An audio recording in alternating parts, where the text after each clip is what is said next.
वैसे तो अभी जो हॉट टॉपिक्स चल रहे हैं उन पे मैंने काफ़ी सारा लिख लिया, तो आज मेरा मन नहीं हुआ कुछ ऐसा लिखने का, लेकिन इस बार मैंने अपनी कलम को थोड़ा सा मोड़ा है और ये समाज के जो 4 लोग हैं ना, इनके लिए एक प्रश्न छोड़ा है।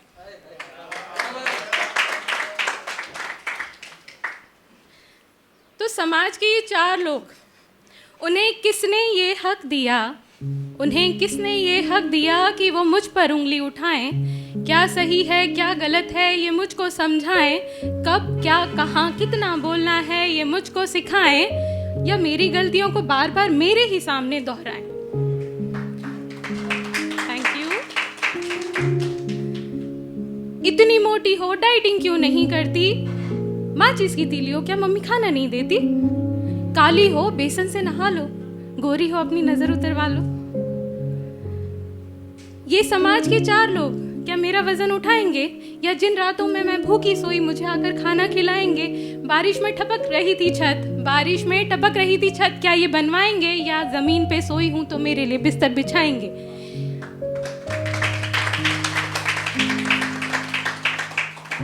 क्या ये ऐसा कुछ भी कर पाएंगे, या सिर्फ बातें बनाने के मौके चुराएंगे? क्या ये ऐसा कुछ भी कर पाएंगे?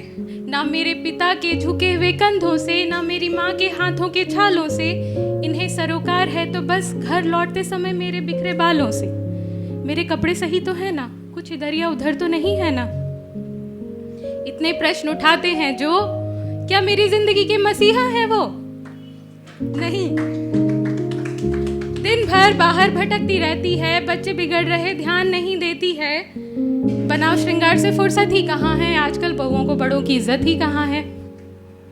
मर्द को जोरू का गुलाम बना रखा है, अंगूठे के नीचे दबा रखा है।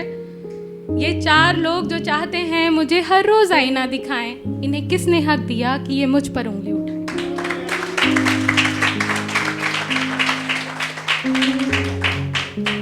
अब इन्हें ये कौन समझाए कि हमने किए हैं अपने कामों के बराबर हिस्से। कोई एक किचन में कुछ पकाता है तो दूसरा सुनाता है अपने ऑफिस के किस्से। हम शिकायतें नहीं करते एक दूसरे से, निभाते हैं सारी जिम्मेदारियां पूरे दिल से। और ये 4 लोग क्या भूल गए वो कोरोना काल, जब इनके पड़ोसियों को इनकी सबसे ज्यादा जरूरत थी, इन्होंने मदद की एक उंगली भी न बढ़ाई थी, सब देखकर भी नजरें चुराई थी। और ये 4 लोग तो कंधा भी न दे पाए थे जब सच में विपत्ति आई थी। जब सच में विपत्ति आई थी तो इन्हें किसने हक दिया कि ये मुझ पर उंगली उठाएं, क्या सही और क्या गलत ये मुझको समझें।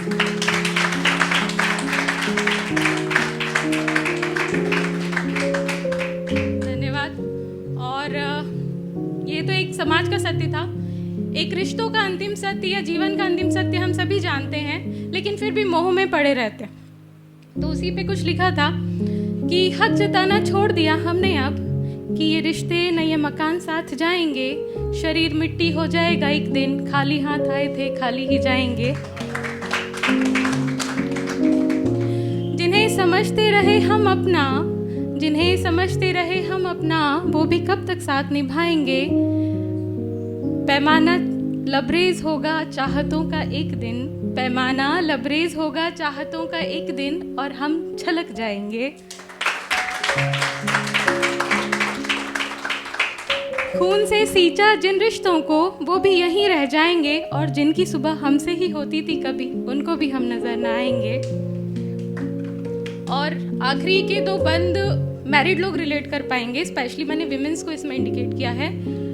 आखिरी श्रृंगार कर एक बार फिर, आखिरी श्रृंगार कर एक बार फिर स्मृतियों को दोहराएंगे, और जिस सर को सहलाते थे कभी प्यार से उसी पर कपाल क्रिया कर जाएंगे।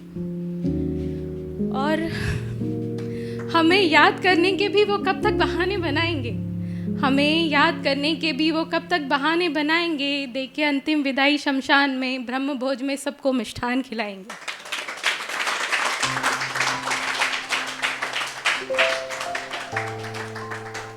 बहुत बहुत शुक्रिया इतने ध्यान से सुनने के लिए। है 1 मिनट और?